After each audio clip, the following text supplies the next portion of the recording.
Well, hello, everybody. Welcome to the Meaningful Success Podcast. My name is Wade Clark, and my son is here too. My son is named Josiah. Thank you. It's been a pretty good week. Actually, I'm coming off of a good weekend because I did nothing. Or at least nothing. That sounds nice. Yeah, I mean, that's a great way to start a podcast on success is that, hey, I had a great weekend because I did nothing. But, you know, sometimes you just need that break. Yeah, for sure. For sure. Which actually, I mean, not to just immediately jump into things, but I'm going to immediately jump into things. I was talking last week about the anxieties and the things like that that come up when you are wanting to pursue success, but you're not in a place to be able to, or you don't have the energy, or for whatever reason. And so I have made some really big changes in the way that I am living my life, not as a result of that podcast. But yes, it was. More, I mean, there are things I'd been thinking about for several months now, like in my freelancing business that I've been doing for a long time.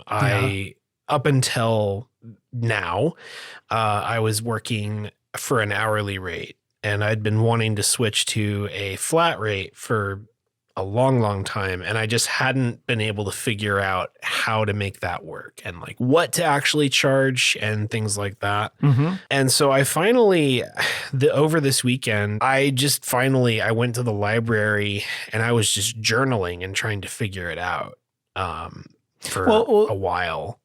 Before you go into kind of where you decided, tell me why you were even thinking about this in the first place. Because I have workaholic tendencies is the biggest reason. And that is really the root of a lot of the anxiety I was talking about last week with feeling like, oh, I have these things I actually want to do that I actually care about. So these are expectations you're placing on yourself, not things that are coming from external. Outside of the need for money. You want to be able to eat. Okay. Yeah, outside of that.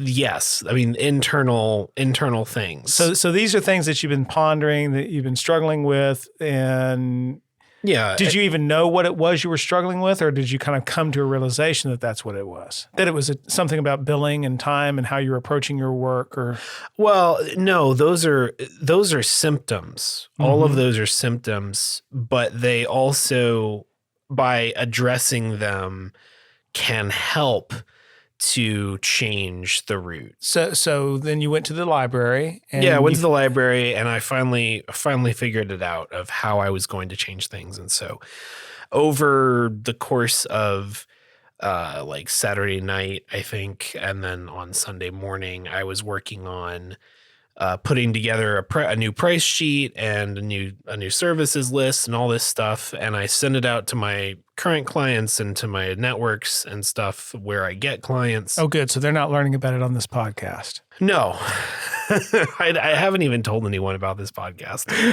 And I was like, look, here's why I'm doing this. Here's what I'm doing.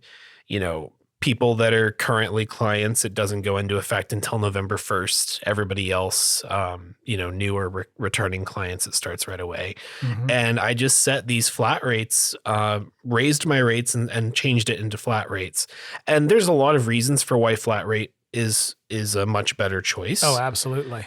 But basically the last 2 days, because the other thing I did was not just change my rates. I also set boundaries kind of with myself, but also with clients a little bit, because I mentioned in the email, like, for example, I'm not going to work weekends anymore. And I've worked 7 days a week.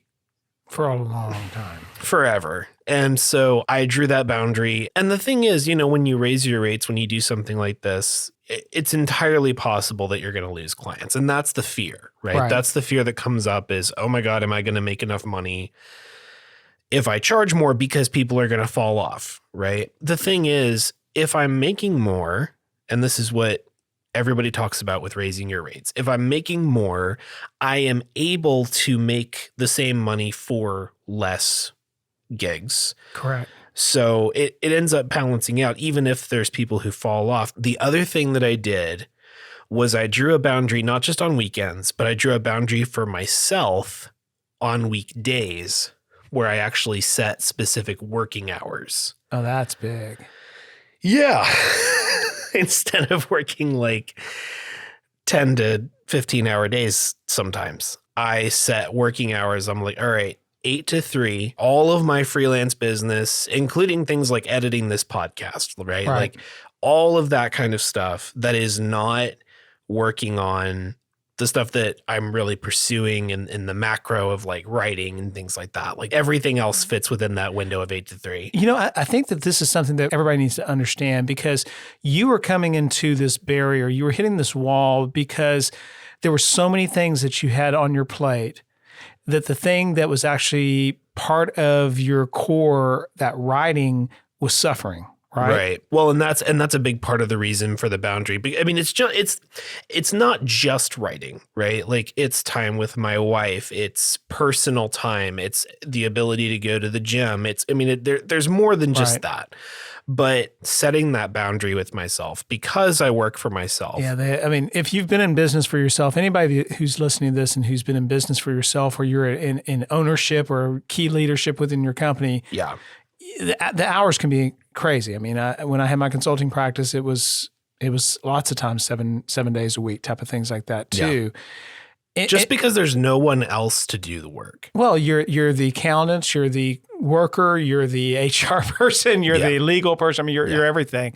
So how has that affected you mentally from the standpoint of your energy, from your motivation, those types of things? It's made a massive change. And it's only been, we're recording this on Tuesday as usual. I've experienced 2 weekdays with this new change. Right. I feel like a huge weight is lifted off of me. Like I don't have to be constantly working on stuff. In fact, I am quote unquote not allowed to. Correct. Because I have these boundaries. And there's something about that and the knowledge that, hey, like I actually have space and time in the day now that's built in, that I can work on my writing if I want to, that I can work on, that I can spend time with Audrey, that I can do various things. It makes a huge difference. I feel that freedom. I feel that ability to work on other stuff. But here's why I was saying this is addressing symptoms in order to get to the core. Which may sound backward. It may sound like I'm talking about addressing the core issue, but I'm really not, because I still am dealing with that anxiety of I'm able to work on writing now. I have put that intentional time aside. Mm-hmm. But for example, like today I wrote in the morning, like first thing for, I don't know, like an hour. And I think I did something like 400 words, something like that. Okay. And there, everything in me is like, super guilty about that. Like, even though I know that that's not valid in my head, emotionally and just in the... Well, you have to think about it this way. Whenever you're changing directions, and whether this is a decision that you're making here, or even if it's a diversion, you're changing momentum. So, I mean, it's like, think about yourself. If you were running in a straight line, mm-hmm. And even if you're really quick about stopping and turning and then going a different direction, you still have to accelerate again. You still have to kind of get in the motion and those types of things. And we kind of get in this feel that, okay, well, I'm kind of clicking along. But the reality is we're not seeing how much our productivity and our effectiveness is decreasing. So we get in these cycles, like you would come to this crisis where you're just spending so much time. Yeah. And it's not that you weren't productive during that time, but if you looked at your creativity factor, your effectiveness factor, how your passion and various things like that, clearly that would be suffering when you're kind of just feeling like you're just constantly going. Oh, yeah. And that was one of the biggest struggles I was having. Granted, I have mental health stuff too. I deal with a lot of pretty severe depression and it's, better than it used to be because I actually have meds now. But that feeling when you're depressed that takes away the enjoyment out of everything you're doing. Like, it's not, when I say it's like, oh, I don't want to do anything. I'm not saying I have the desire not to do anything. I'm saying I lack the desire to do anything, right? It's that sort of emotional desert. Right. And that's where burnout takes you as well. And so it's a double whammy of you've got the depression side that does that to you, but then your lifestyle and your work habits also do the exact same thing. And so I'm not one of those people that I've learned thrives on perpetually, constantly working on every minute of the day, whatever, which is the facade that is put on by so many of the guru sort of people out there. Yeah. I mentioned the word momentum a minute ago. Mm-hmm. In the past, I had a client that I was coaching, and this was when I had my own consulting practice. And this individual was very, very successful in the eyes of their business and the eyes of their clients and in the marketplace where they operated. They were kind of known for a certain specialty. It was a very technical type of work that they were doing, and because a specific type of attorneys were referring this individual for the work that they were looking for. Right. And I was at the time doing sales consulting, so I was working with this individual. So how can I help you grow your practice? Well, the first conversation was really interesting because this individual said, he said, I've been working in this and I've kind of gotten known in this specialty over the last 5 years, but this has never been what I wanted to do in the first place. I had this project and it went really well. And then that led to another project and just on and on and on and on, to where momentum took this individual for like 5 years in a path, not that it was a destructive path or a thing like that. It's just not where they wanted. But it was not where they wanted to be. Yeah. They had a very clear picture of what they did want to be, but their question was, well, what I need help with is how am I even going to find time to change directions? Because, if all my time is filled up here, I still have to, like you said, I have to make bread. I mean, I still have to do something here. Yeah. It was a similar kind of solution in that particular case. One of the solutions was a similar thing that you're talking about. In this particular case, I asked this individual, so tell me kind of what kind of billing rates you're charging, and are they premium? Because this was a highly specialized kind of work. And the answer is, well, yeah, when we talk about it, it is, but when it comes down to actually billing my client, no, not really. The ultimate decision was bill out at a much, much higher rate, not because it was, hey, this is an opportunity to that. It was a very specialized work that deserved that type of rate. It's not an extortionate thing. No. And we knew from the front that will mean you were going to lose some clients. But the clients that you maintain and the clients that you gain at this other rate, you are freeing up time. And you will be actually making more money with fewer time, which will free up time to pursue the things that you wanted to pursue. Yeah. So it was kind of interesting, a totally different context, but a similar type of situation that you faced. Well, it's a simple solution that is not simple internally. No. It's like on the outside, it's very easy to go, okay, here's what you do. You raise your rates.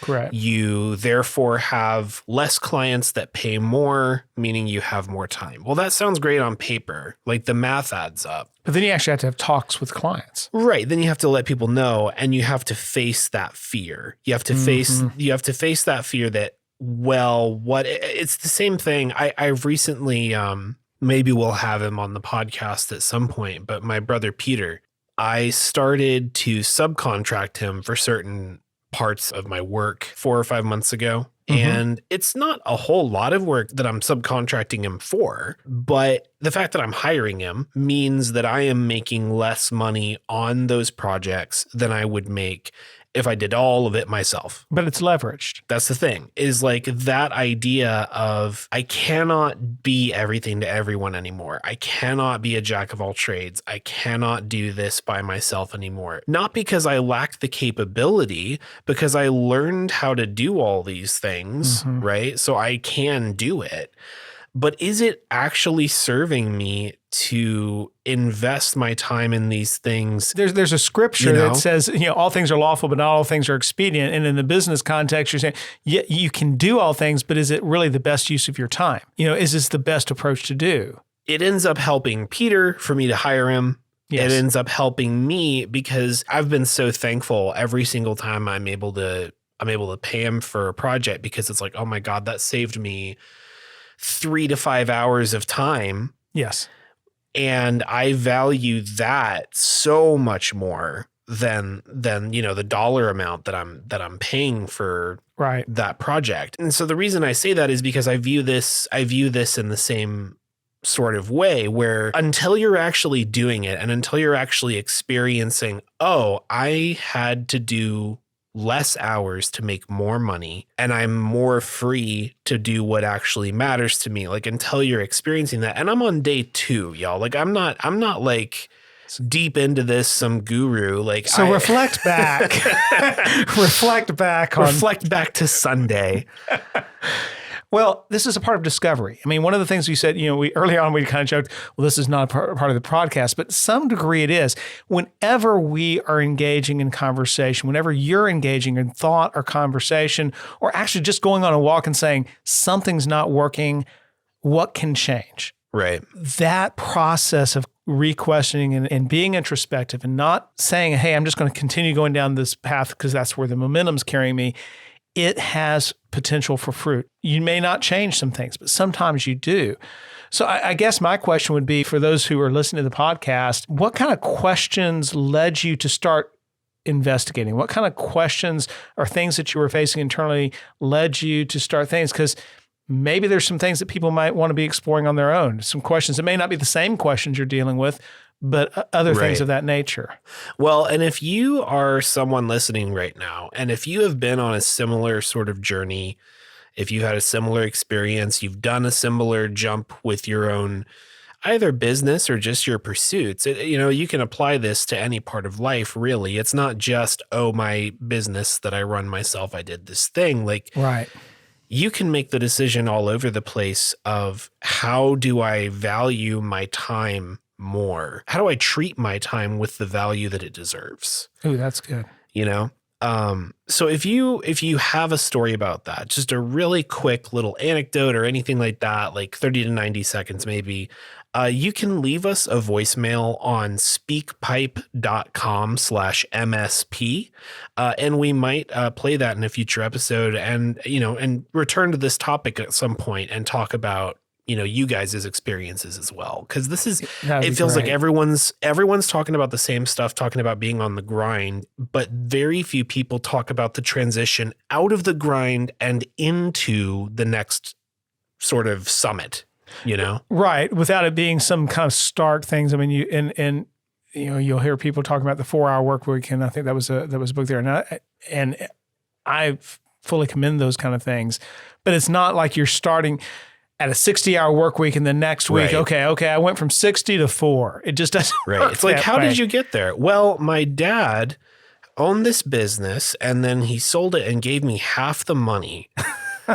It's like, well, anybody can do it if that happens, right? Like, right. But when you're just kind of grinding your way through life and just trying to get to the next thing, it's a progress. It's a process. Yeah. Well, and it's a largely uncharted path. Yeah. And so that's part of what we're both talking about, because both of us are in that transition process right now where we've been grinding for 10, 15 years. And now it's time to start shifting to the next thing. But how do you actually do that? Shifting to the things that matter to us. I mean, like I said last week, I mean, I'm a musician that hasn't played my guitar much in the last year and a half, which, folks, I mean, that used to be a daily thing for me, not once a month I pick up my guitar and other things like that. There's just so many things that have just been set aside because there's been other things that have taken precedence, but I really do want to encourage everybody who's listening. When Josiah said, hey, if you've run across some of these, you've had your own story like this, you've come up with things or you found some things that have really made a difference in your pursuit of life or of success. Yeah, that you think might help us or help other people listening. Please share. We want this to be an interactive. This is not the Josiah and Wade show. This is a journey together. We really want this to be a community that are pursuing success, meaningful success, and the good things in life that we want to bring forward. So, Josiah, would you repeat them again? Where would they call that in? So you would leave it's effectively leaving a voicemail. You just go on your computer to speakpipe.com, speak speakpipe.com/MSP, which is just short for Meaningful Success Podcast. Speakpipe.com/MSP.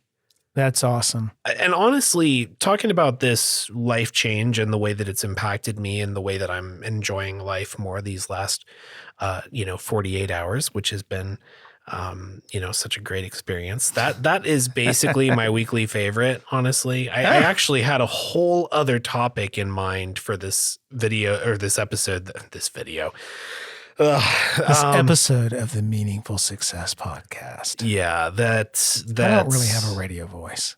A radio voice? Yeah, you do. I don't really have that. Well, you got a radio face. Thanks. No, I'm just joking. As you all will see, as soon as we get this into a video format, my dad absolutely does not have a radio face. If you're in a place where you're super burned out or depressed or whatever with your work, if possible, just try to take this coming week, take a day that's actually a day off, not a day off from your normal job and then you work on your grind, a day that's actually a day off. Well, and I would say, because I've dealt with this as well, I mean, forgive yourself, because when you do take that day off, you're going to start feeling guilty. Hey, I haven't been productive today. Yeah. Oh, gee, I've been lazy today. No, you're not being lazy. Yeah, that sounds like me. You're not being lazy. It's actually good. And if you feel those, gee, maybe I should be working, maybe there's still something I could do, cut yourself some slack. You need it. You deserve it. Yeah. Yeah. So, Dad. Yes. I've gone into mine, but what is your weekly favorite? Oh, it's the weekly favorite. Yours seems so life-changing. Mine's a little bit, but I got a new pair of shoes. Oh. I got a pair of shoes. Is it the yellow ones? Well, they're white and yellow, and they're Hoka, Hoka, and this is my second pair of those. The first kind I got was about a year and a half ago. And yes, I wear shoes forever before I buy new ones. I probably should buy more considering I run and stuff. Yeah. But I really like them, and I can really tell a difference in them. It was almost scary, because when I got this new pair of shoes, my old pair of shoes were exactly the same model or whatever. And I put the new pair of shoes on. I had one of my old shoe and one of my new shoe, and I was probably an inch taller with my new shoe for my old one. So I had really worn them down. So you got like a new pair of the exact same kind of shoes. Exactly. Okay. And I really like them. They're very padded. They're very comfortable. And for someone who's vertically challenged like myself, they actually make me a little bit taller. So I'm actually seeing eye to eye with my wife, not looking up. So that's kind of nice. That's awesome. So, yeah, that's my weekly favorite. Very good. Try them. You'll like them. Hoka for when you're smoking hookah. I don't know. Yeah. Anyways. My dad, always in those hookah bars. Or hookah lounge. It's a hookah lounge, not a hookah. Anyway. I don't know. You wouldn't know. It's okay. No, I have a friend who likes that from high school. That's all I know. Oh, okay. Okay. Well, shout out to him. All right. If you know, you know. Anyways. Well, this has been great. I mean, each week we don't know necessarily where the conversation is going to take us. Honestly, it's because we're on a journey and we don't know where that journey is going to lead. But we'd like to invite you to come along with us on the journey, to participate in the journey, and tell friends, please. We're begging you. Begging you, please tell friends. No, we've got our 5 faithful listeners. No, I don't know.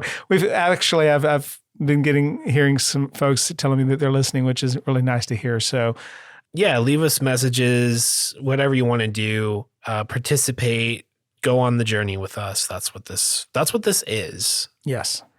Entirely. This is not the We Figured Out Meaningful Success podcast. This is the We're Pursuing Meaningful Success podcast. But the problem is the title's long enough. It's too many letters as it is. So every time I'm typing it for like a social media post or whatever, I'm like, oh my God, this is so long. There's so many letters in Meaningful Success podcast.